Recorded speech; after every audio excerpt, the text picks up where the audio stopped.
अब 8वीं प्रश्नावली हमारी कंप्लीट हो चुकी थी। 9वीं प्रश्नावली है क्षेत्रमति। क्षेत्रमति इस प्रश्नावली के सवाल करने के लिए हमको इन सूत्रों की आवश्यकता होगी।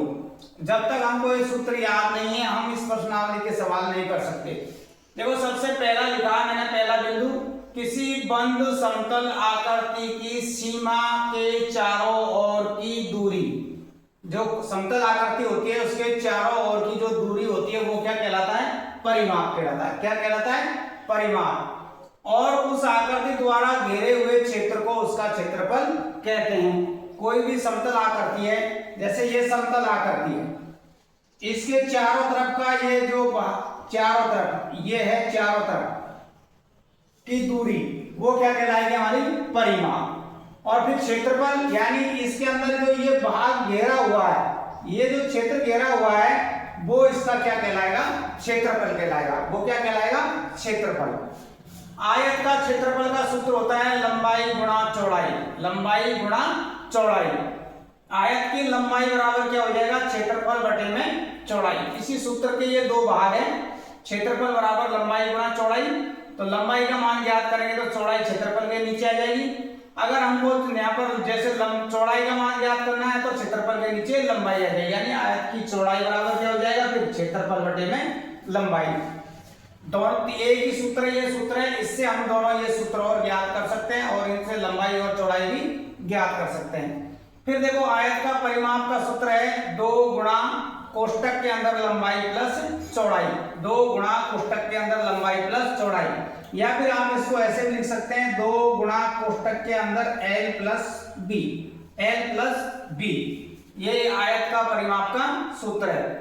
फिर है वर्ग का क्षेत्रफल। वर्ग का क्षेत्रफल होता है भुजा गुणा भुजा, या भुजा स्क्वायर भी बोल सकते हैं इसको, या 1/2 विकर्ण का स्क्वायर भी आप इसको बोल सकते हैं। यानी वर्ग का क्षेत्रफल का सूत्र है भुजा गुणा भुजा या भुजा स्क्वायर, या 1/2 गुणा विकर्ण का स्क्वायर। वर्ग का परिमाप, वर्ग का परिमाप बराबर होता है 4 गुणा भुजा, क्योंकि वर्ग की जो ये होता है वर्ग, ये इसमें 4 भुजा होती है, 1 2 3 4, वर्ग की 4 भुजा होती है। परिमाप का मतलब होता है चारों तरफ की दूरी, आकृति के चारों तरफ की दूरी, तो यानी 4 गुणा भुजा। फिर अगला है चौथा, त्रिभुज का क्षेत्रफल। त्रिभुज का क्षेत्रफल का सूत्र है 1/2 आधार गुणा ऊंचाई। ये आपका त्रिभुज है, ये तो आधार है और ये आपकी ऊंचाई है, तो क्षेत्रफल का सूत्र हो जाएगा 1/2 आधार गुणा ऊंचाई। आधार गुणा ऊंचाई। फिर है अगला समांतर चतुर्भुज का क्षेत्रफल। समांतर चतुर्भुज का क्षेत्रफल का सूत्र होता है आधार गुणा ऊंचाई। समांतर चतुर्भुज का क्षेत्रफल का सूत्र होता है आधार गुणा ऊंचाई। आधार गुणा ऊंचाई। फिर छठा है सम चतुर्भुज का क्षेत्रफल। सम चतुर्भुज का क्षेत्रफल का सूत्र होता है 1/2 गुणा विकर्णों का गुणनफल।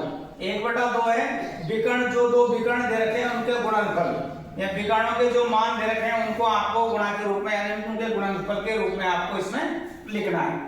फिर है वृत्त का क्षेत्रफल। वृत्त का क्षेत्रफल का सूत्र है pi r square. Pi r square. यहाँ पर आर क्या है? त्रिज्या, वृत्त की त्रिज्या। आर वृत्त की त्रिज्या है, ये होता है पाई। पाई का मान होता है, पाई बराबर होता है 22/7। पाई का मान 22/7। फिर है समलंब चतुर्भुज का क्षेत्रफल। समलंब चतुर्भुज का क्षेत्रफल का सूत्र है 1/2 गुणा समांतर भुजाओं का योग गुणा उनके बीच की दूरी। समांतर चतुर्भुज का क्षेत्रफल का सूत्र है 1/2 समांतर भुजाओं का योग गुणा उनके बीच की दूरी। उनके बीच की दूरी। फिर घनाभ का पृष्ठीय क्षेत्रफल का सूत्र है, घनाभ का पृष्ठीय क्षेत्रफल 2 कोष्टक LB plus BH plus HL।